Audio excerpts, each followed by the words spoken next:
So what I'd like to talk to you guys about is this very simple question called, what material is used to make roughly 80% of pharmaceuticals? And so this is a question that I would regularly ask my classes when I was a teacher at UC Davis. So at UC Davis, the class sizes were rather large, so it was about 400 or 500 students, and this is actually a picture of the room that I would regularly lecture to. And so you can see the teacher down here. This is not me, but this gives you an idea. And I would ask these very simple questions like this one to the class, and I would end up stumping this entire room. So I would stump like 400 or 500 students with these very simple questions about how chemistry shows up in everyday life. And so that got me thinking.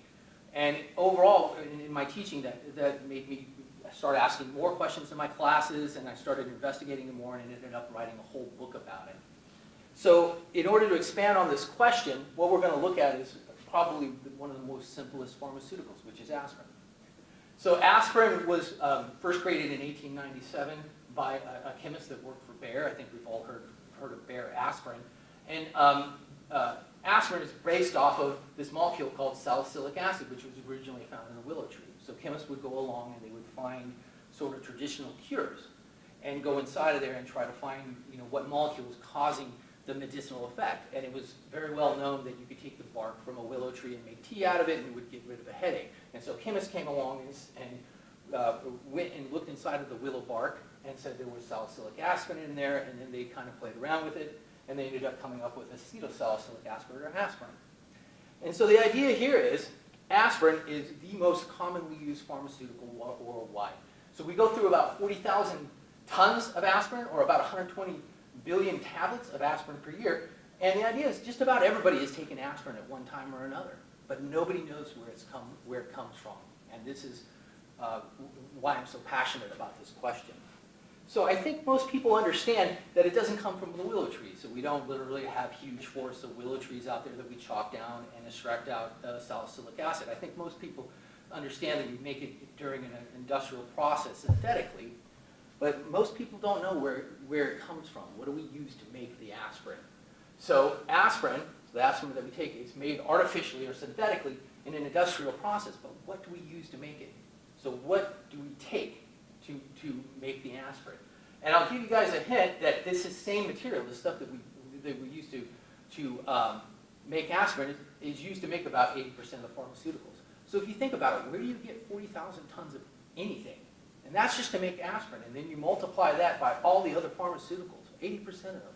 So Viagra and things like that, all this comes from the same material. So we take this material and we turn it into aspirin. We also turn it into other pharmaceuticals. And almost nobody knows what is that material.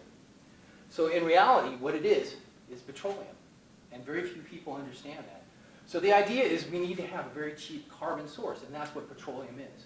So petroleum that we get from the ground, mostly what we do is we turn it into gasoline, and we're very good at that. So about 80% of the petroleum that we get from the ground, we turn into gasoline, but what's left over is very cheap carbon sources that we then sell to industries, and we create what's called the petrochemical industry. So it's a very cheap carbon source to go on for people to make pharmaceuticals. So most pharmaceuticals, about 80% of them, originally came from petroleum. So if you look at this, just about any pharmaceutical you can think of, so acetaminophen, aspirin, Ritalin, ibuprofen, Xanax, I can keep going. All of these molecules originally came from oil, okay? So what we do, and this is kind of the basis of what we do in organic chemistry, is we take petroleum and then we run reactions on them. And over time, inside of our industrial process, we turn it into aspirin. So in this case, we start with petroleum, then we turn it into benzene, it goes into this other molecule, phenol, and then we turn it into salicylic acid. So we don't get it from the willow tree, and then we turn this into aspirin. So overall, what it ends up is being a very, very cheap carbon source. So one of the things I want to point out to people that I think we all understand that the oil and the petroleum are going to run out at one point, and I think that everybody knows this is going to have an effect on transportation, on cars and planes and things like that. But most people don't understand when the oil runs out, the pharmaceuticals are going to run out. And so chemists are already looking for an alternate carbon source. So when the oil runs out, where are we going to get the carbon that we're going to use to make aspirin? And so right now they were looking at two different things, so either ethanol from corn or cellulose from wood. And I can tell you now it's really looking like cellulose. So the idea is we're able to take recycled paper. So this very, very cheap source of carbon and turn it into valuable things like aspirin. So that's, right now, the modern research is a big push in industry where people are trying to learn how to take the cellulose from recycled paper and turn it into different types of molecules so that they can eventually turn into pharmaceuticals. So of that other 20%, so I said about 80% of pharmaceuticals come from petroleum. Well, what about that other 20%? And a prime example of that are the painkillers, oxycodone and hydrocodone. So those two painkillers actually do not come from petroleum. And then the question is where do they come from? So in case you didn't know, painkillers are one of the most prescribed classes of medication. So about 202 million prescriptions inside the US in 2009. And we actually use more oxycodone, this painkiller, than anywhere else in the world. So most of the oxycodone, about 51.6 tons or 80% of the world's supply, actually is used by the US. And so this is another one, if you want to see how prevalent painkilling use is, and this is something I like to ask my class, you ask a group of people, how many people have actually had a prescription for painkiller at least once in their life? And generally about 80 or 90% of the people will raise their hand. But the problem is, most people don't know where did oxycodone and hydrocodone come from, because it didn't come from oil. Okay? So where did it come from? We'll find out. So the idea here is in a big difference. So why can't we make oxycodone artificially? And it has to do with the complexity of the structure. So you may not understand these structures. So we're looking at aspirin, this is oxycodone. You may not understand the nuances of the structure, but you can see that oxycodone is more complex. So that if you were trying to build this out of sticks, it'd be much harder to build this molecule than to build this molecule. And that's exactly what happens. This molecule is so difficult to build that we can't build it from the building blocks that we get from petroleum. So we actually have to go to nature. So oxycodone and hydrocodone are what's called semi-synthetic. So we go to nature and get a molecule, and then we take that molecule and we run a couple of reactions on it, and then we turn it into oxycodone. Okay? But this is the idea. Where do we get this material? Where do we get the material that we turn into oxycodone? And the answer is the opium poppy. So this is, of course, the same place where we get morphine and heroin. So the opium poppy is the source of a particular molecule called thebane. So same thing, you may not understand that, but the idea is we go to the opium poppy and we get this molecule called thebane. So it's something else that the opium poppy produces. The opium poppy produces morphine, but also produces this molecule called thebane, and we can, in 2 steps, turn it into oxycodone. And then this is something that is financially viable. So with this, I remember when I was giving this talk to a group of scientists, the scientist literally stopped me and raised his hand, and he said, do you expect me to believe that there's huge fields of opium poppies? And the answer is yes. It's just that we don't grow them in the U.S.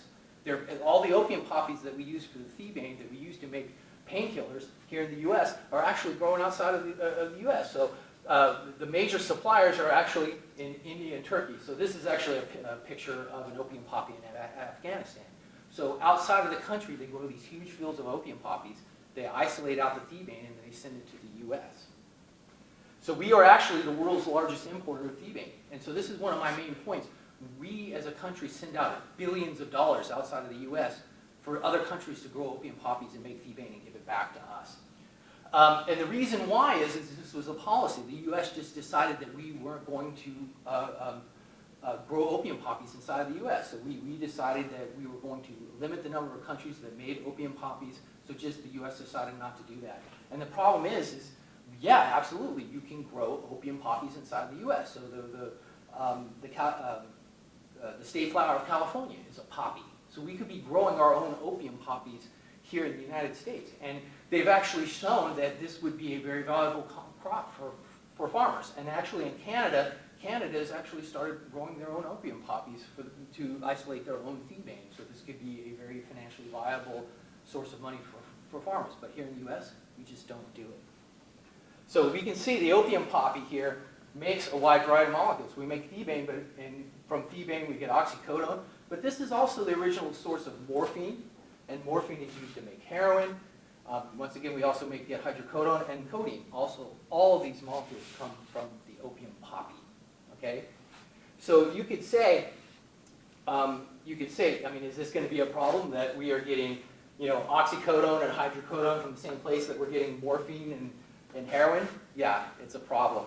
So if we look at it, I think we all understand that we are in the middle of an opioid epidemic inside the United States.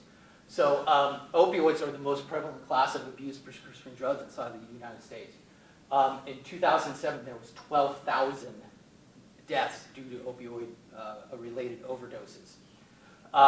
Deaths from opioid painkillers exceeded all other illegal drugs combined. So if you take everybody that died from cocaine and methamphetamine and combine them all together, they would not equal the number of deaths due to opioid painkillers. And to put it into perspective, opioid overdose is now the second leading cause of unintentional death inside the United States, second only to motor vehicle accidents. So that's how bad this problem is. And this is the idea. I don't think people understand why it's such a problem, because most people don't know where these painkillers come from. And if you realize that these painkillers actually come from the same place that morphine and heroin and things like that come from, it's very easy to see why it is such a problem. So that's the story, and if you want to see more, then you can look at my book. There's over 100 of these excellent stories inside of there. Thank you for listening.